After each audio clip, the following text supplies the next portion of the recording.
Welcome to the show where the wild story flow. We keep a raw unfiltered just so you know. This shit is crazy, can't make it up. Last facts and the realest stuff. Turn the volume up, let the madness begin. One mic, one voice gonna pull you in, cause this shit is crazy.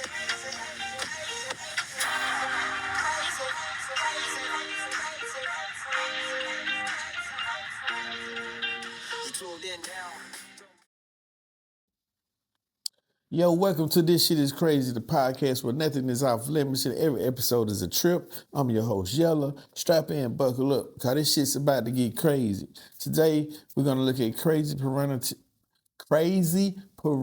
paternity test on paternity court. Let me say that again. Crazy paternity test on paternity court. And without further ado, let's get to what we all came here for, people. I don't have a problem with buying Rylan anything. Good, that's what I wanted to hear you say. Now that's enough of that conversation. Mr. Robinson surely doesn't have any problem with partaking in the expenses of his child, but just like every other man on paternity court, Mr. Robinson wants to know if he's the biological father of the child in question. Judge Lauren has the answer to that question, but first, we have to hear both sides of the story. Ms. Mitchell, you are here in the court today because you claim your childhood sweetheart stole your virginity, got you pregnant, and is now denying paternity of your 2-month-old daughter, Rylan. Yes, Your Honor. Flip it up on them. Ms. Mitchell claims Mr. Robinson stole her virginity and got her pregnant, but he's now denying the child they had made together while the going was good. Mr. Robinson claims he was fine with everything initially, but his doubt about fathering Ms. Mitchell's child set in when he found out Ms. Mitchell was sleeping with 4 other men. If that's true, it's enough reason to be in doubt. Well, Your Honor, we hung out a few times and he pressured me to have sex with him, and I said I wasn't ready yet. And so then I was hanging out at these apartment complexes and we hooked up. Ms. Mitchell says Mr. Robinson persuaded her into having a sexual relationship and she eventually gave in. But within a couple weeks, the result came knocking. Mr. Robinson says it was just a one-time thing, but everyone knows it only takes one time for a baby to be made. Ms. Mitchell and Mr. Robinson are both accepting they made a recipe for disaster, which is wrong because a child isn't a disaster. She didn't even tell me she was pregnant, Your Honor. She had one of her friends she grew up with inboxed me and her on Facebook and said, I'm not trying to start no drama. I thought I'd let you know that she had sex with 4 other guys. Oh, Ms. Mitchell has to choose her friends wisely because one seemed to have ratted her out to Mr. Robinson. Mr. Robinson claimed not to have any problem prior to him hearing Ms. Mitchell had allegedly spinned around in the neighborhood. Ms. Mitchell replies to that saying it's a lie, as Mr. Robinson has been her only sexual partner. You have the baby. Is Mr. Robinson with you? No, but his sister was. His sister came. Yes, I sent my sister. So he wasn't at the, you sent her. Yes, because I got... Oh, someone was arrested and he couldn't be present at the birth of his potential child. Ms. Mitchell didn't let that claim fly as she said Mr. Robinson's sister that he had sent to the hospital told her he tried to get Mr. Robinson to come too, but he didn't want to. Mr. Robinson and his girlfriend said that's a lie from Ms. Mitchell. My daughter, and Hope was raised better than to lay around sleeping with men. I have no clue where they come up with that. No clue whatsoever where they come up with 4 men.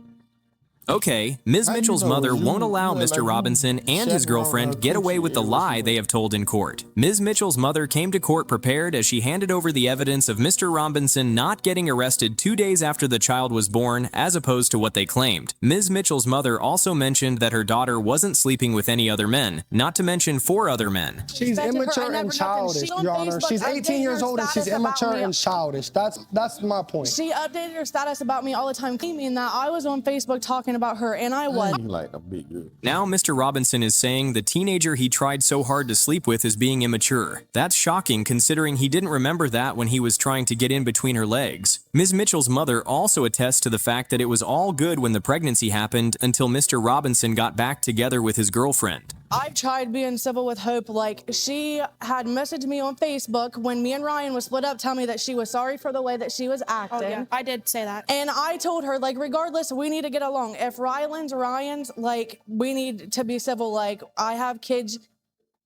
Mr. Robinson's girlfriend says she's a mother, and she would be fine with adding Ms. Mitchell's child to the pack whenever, but Ms. Mitchell isn't cool with the arrangement. Mr. Robinson says he hopes and prays the baby is his, because he doesn't want the child to go through what he had gone through before finding his father. Look at her. They look nothing alike. She looks That like is me. my identical twin. She looks like That is my her identical mother twin. when She her looks mother. nothing So like you submitted these photos Yes, to I the did. court, Yes, I did, Your Honor. and this is a picture of Rylan, which is Hope's daughter, and your son on the right. Mr. Robinson says Ms. Mitchell doesn't look like him or like his other child. Mr. Robinson also tries to make the court see he's a responsible father, even to the children that aren't biologically his. Ms. Mitchell is standing without a doubt that Mr. Robinson is the father, and the test result will prove it. Let's see if Ms. Mitchell is right. Mr. Robinson, you are the father. Most cases in paternity court are always involving mothers and fathers or children trying to find out who their father is, but it's a different case for Mr. Ellis and his brother, seeing how they are in paternity court with their mother. Mr. Ellis and his brother's case may have to be one-of-a-kind type of case in paternity court. Mr. Ellis, you and your brother have brought your mother to court today because you say you've always believed the man in this photograph is your father. Yes, sir. Mr. Ellis and his brother claim to have known a different man to be their father for years, but they recently found out their supposed father's brother may be their biological father. Ms. Shivers claims she indeed had sexual relationship with both the man Mr. Ellis and his brother believed to be their father and his brother. Mrs. Shivers wants to know who her son's father is and ask for forgiveness from them. Mr. Ellis, how did you find out your mother slept with your uncle and he may be your father? Yes, Your Honor. We were at a family gathering, just having some drinks. Mr. Ellis claims the truth got out at a family function, and that has been a thorn in their flesh ever since. The other Ellis brother believes the man on the screen is his father regardless of whatever anyone has to say. And there's Ms. Shivers, who says she slept with both brothers because she didn't have a choice. Our African brothers and sisters don't need no metformin or insulin to keep their sugar in check, and they ain't struggling with diabetes like we are. I lived there as well. We got intoxicated. We had a one-time thing, and that was it, which was a big mistake, Your Honor. But, Things happen. I had nowhere to lay my head, and we grew up together. We're best friends.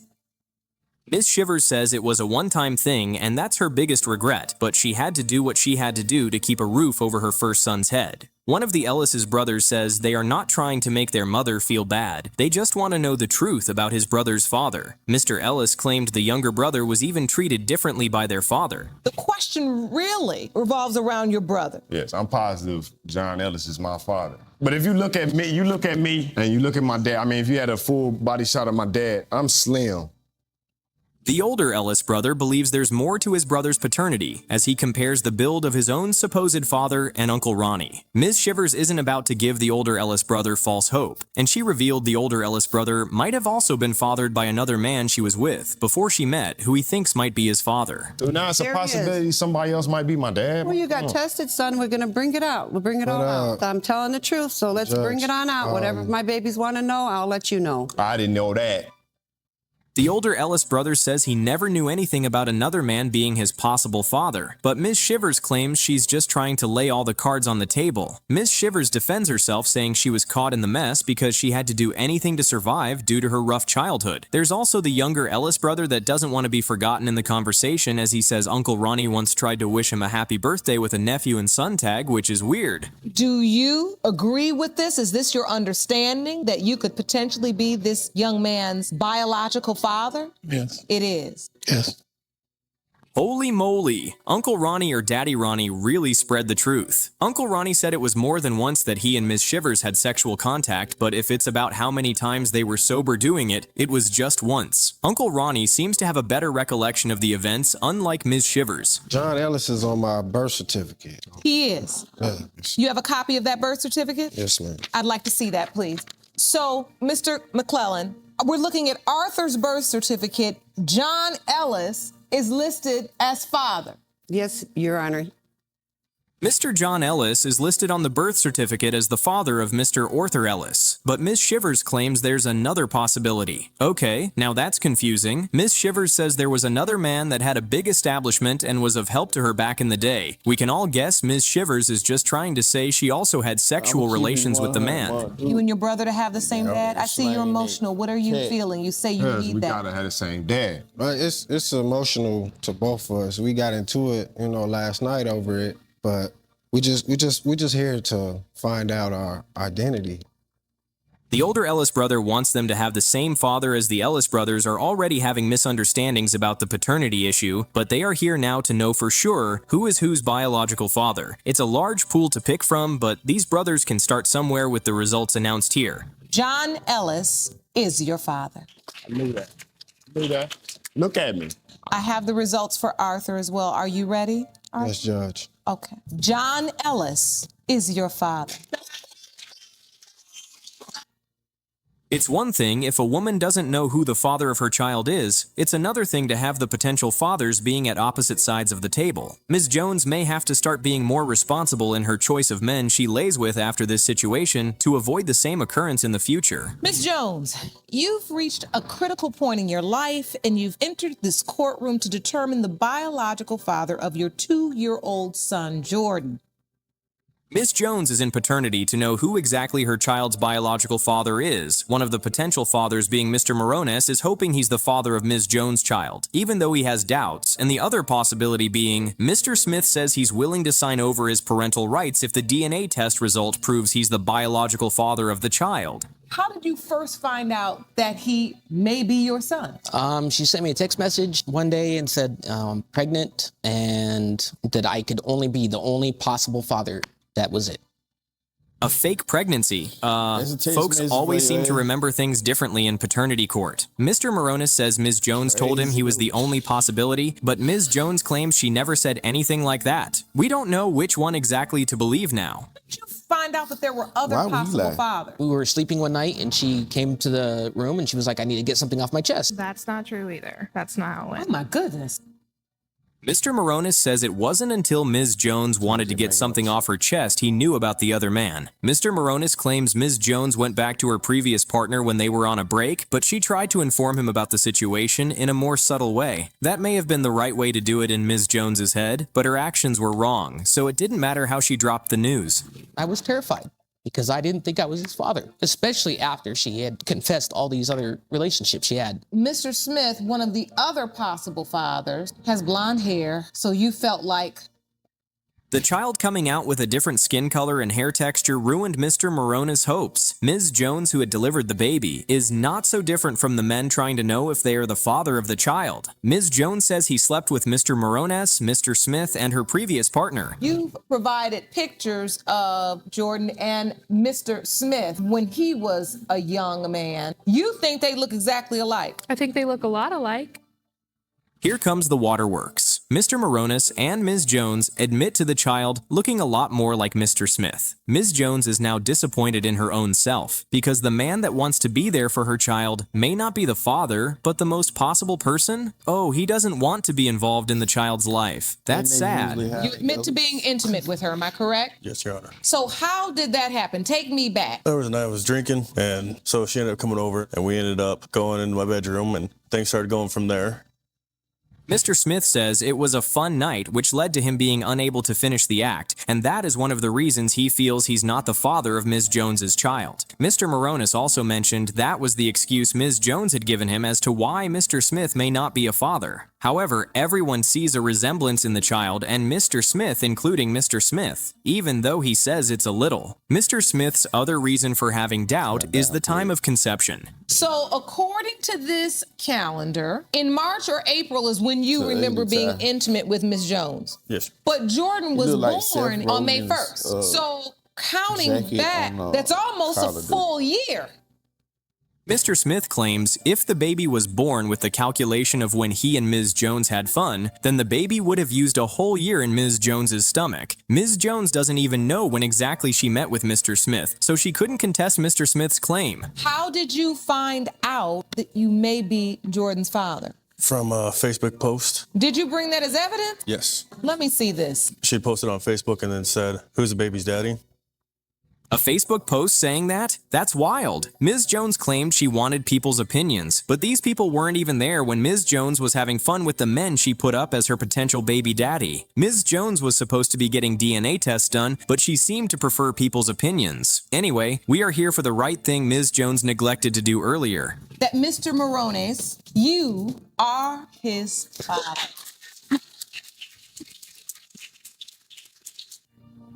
Some cases in paternity court will make one question their sanity, or better still, it will make one question the sanity of the folks in the stand. This may be the way everyone will feel after we are done listening to Mr. You DTF? Yeah. Same. Oh, my shirt. You too can DTF yourself. Rogers, Ms. Campbell, and Ms. Rogers' case. Ms. Campbell, you're here desperate to learn if the man you're in love with is indeed your 3-week-old daughter's biological father. Yes, Your Honor. Ms. Campbell is in paternity court to be certain about her child's biological father being Mr. Rogers. Mr. Rogers says it would break his heart if the DNA test result comes back negative, even though he's married to Ms. Rogers. There's an additional claim being Ms. Rogers, Mr. Rogers, and Ms. Campbell being in one relationship altogether. As confusing as that may sound, we will figure it out in a second. They kind of hit it off together. She brought Gracie into the relationship just for herself. I knew she liked women, so I kind of just let her go ahead. Okay, and how did it progress? I let them, have their relationship. I got brought into it about a year later. Okay, so practically, Mr. Rogers has 2 wives. Mr. Rogers was fine with Miss Campbell coming into his relationship with Ms. Rogers because he knew she liked a same-sex relationship. Miss Campbell also got comfortable in the relationship, and the relationship sailed successfully since then, until this paternity issue. Miss Rogers even claimed Mr. Rogers gave his hand to Miss Campbell. Are in a polyamorous relationship, so that means you expect that both of these women would only be sleeping with you. That was the whole situation. That's what you felt like the deal was. I was supposed to be the dad of her 2 children. While Mr. Rogers tried to explain why there's cause for doubt as regards Ms. Campbell's baby, Ms. Campbell cuts in saying it was because of an outing. Interestingly, Ms. Campbell and Ms. Rogers went for the outing together, but they seem to remember things differently. Ms. Campbell says Ms. Rogers followed her willingly, but Ms. Rogers says she only went there because she loved Ms. Campbell, as she was reluctant to go at first. We get that. I thought it was just a regular club. People are dancing, they're drinking at a bar. It looked normal. I mean, other than it was a swingers club. So did you not say, well, we shouldn't have sex? Oops, seems the girls wanted to have more fun than they were getting from Mr. Rogers at home. Ms. Rogers claimed one thing led to another, and both of them had sex with the guy they didn't even know. There's Mr. Rogers on the other side wondering where it all went wrong. At least now we know the reason for the paternity doubt. Even after you knew all this, you still come home from work, and that's what you want to do is spend time with your baby girl and your children. Yes. I went through my life without a dad. He was there one day, and then I didn't see him again for 10 years later. Mr. Rogers seems to be hurt by the situation, but he still loves the child dearly. Mr. Rogers claims whether the baby is his or not, the child doesn't deserve to suffer not having a father in her life. Mr. Rogers knows better because he had been through the same fate, and it wasn't a nice ride judging by his reaction. That your date of conception is the 11th, and when we look at the 11th, there's no one, but right there the day before would be potential father number 2. Yes, Your Honor.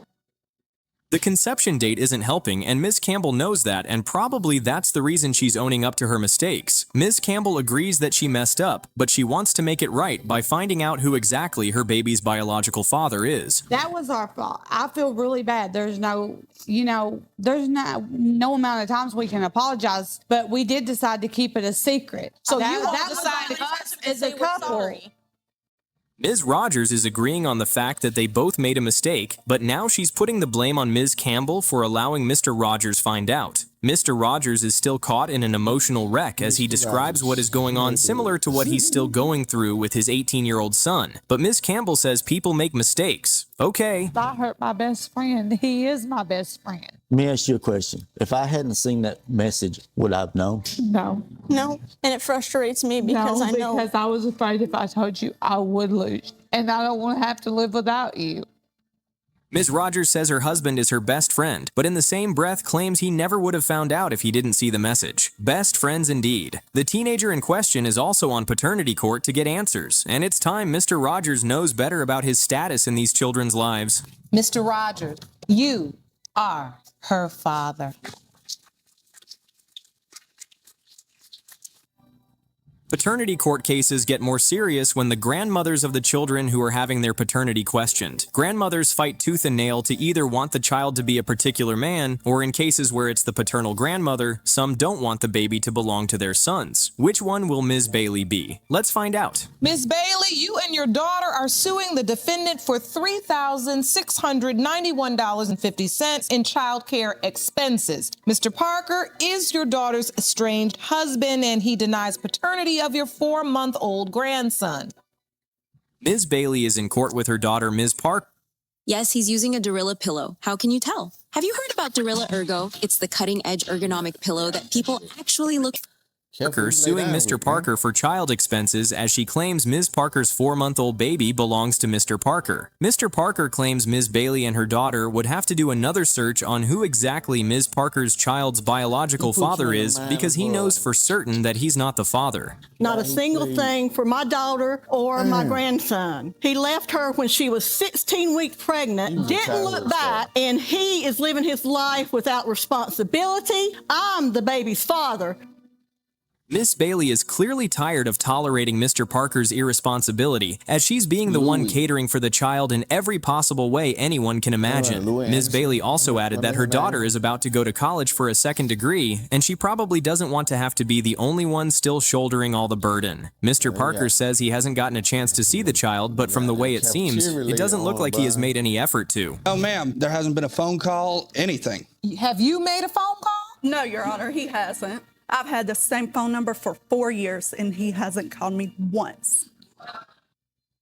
Same number in the last 4 years, but Mr. Parker never called once. Ms. Parker specifically laid emphasis on the days that matched Mr. Parker's disappearance. Ghosting a pregnant woman is crazy work though, Mr. Parker. However, Mr. Parker says he didn't leave. Instead, he was ran out of the house, but according to Ms. Parker, that's a lie. He wanted her to cook separate meals besides the meal that she cooked for the family. He wanted special food, and in these days and time, that is very hard. I wasn't doing that, and he wanted me to take care of him, you know, like I was his maid. Oh, it was a marriage? That explains the same last name. Okay, simply put, Ms. Parker wasn't comfortable with Mr. Parker's behaviors, and she wanted him to grow up, but Mr. Parker said he wasn't the one that particularly wanted a separate food, it was his stepson. Back to Ms. Parker claiming sometimes she didn't eat so Mr. Parker could have something to eat. Bottom line, this married couple weren't having it with each other. She'd start wearing makeup and everything. She was wearing it to church. It ain't so funny. She never wore makeup before. She started wearing it just to go to pay the bills, run out to go over just to go see the neighbors. Mr. and Ms. Parker seem to have more than just paternity issues going on right now. Mr. Parker was bothered about his wife's sudden love for makeup, then the padlock situation. But Ms. Parker says Mr. Parker didn't have anything left in the room she had locked, and she did so because she didn't want her toddler opening the Christmas presents. I called her up because it was the day the baby was supposed to have been born, left a message on her answering machine because she hadn't told us anything. Did you accompany her to doctor's appointments? No, I was not allowed to, ma'am. I was told I was too annoying and I needed to stay home. Mr. Parker says after Ms. Parker did not allow him to participate in the doctor's appointment during pregnancy, she also sidelined him during the birth of the child. To make matters worse, Mr. Parker said he wasn't even named as the father of the child on the birth certificate, even though they are still married to each other. Okay, maybe there's a valid point in there for Mr. Parker to doubt paternity. Then why didn't they put it on there? It's legally required. And so your son's name, Zachariah Howard Bailey, you didn't even give him Mr. Parker's last name. No, I didn't. Your last name. I gave him my maiden name. Ms. Parker really wants to be done with Mr. Parker so badly that she didn't even put his last name on the baby's birth certificate. It's obvious why Mr. Parker wants Ms. Parker and her mother to go searching for her real baby daddy now with all these things that have been done to him. Mr. Parker's mother is the other type of grandmother that doesn't want the child to be for her son. Your Honor, she had brought him to my mother's and dumped him out 2 or 3 times because she needed some time alone. And then she'd call him and want him to come back when it was payday. My son, they had one card that he bought. He met her and signed that card over to her. Mr. Parker's mother and Ms. Parker surely don't like one another. The same thing applies to Mr. Parker and Ms. Parker's mother. Maybe these two should have never gotten married to each other, but they did, and a child is between the chaos. Maybe it's time to figure out who the biological father of the innocent child is. Mr. Parker, Yes, Your Honor. you are his father. I told you. Who it took him long enough to get Okay, to it, wait. bro? We're going to I ain't finish gonna paying lie, the lawyer bro, and file that for one right custody. there, that one was a hard one, bro. Make today I ain't think legendary. that one was Use gonna these ever to hit. game on the go with my Switch, and having a giant cinema screen everywhere is I ain't an gonna lie, that was kinda absolute boring. game changer. At under $300, they're absolutely loaded with I'm mind-blowing sorry, y'all. features. The revolutionary display runs I'm 6 so sorry, dynamic man. colors. I didn't know. I didn't look at it. I just thought maybe interesting. You know, paternity court. You know, always be something to make you think, you know what I'm saying? Evidently that wasn't the case on this compilation. It pretty much was boring, you know. So, until the next time, man, thanks for showing up. Thanks for stopping by. Hit a like, subscribe, let me know you were here. I'm out.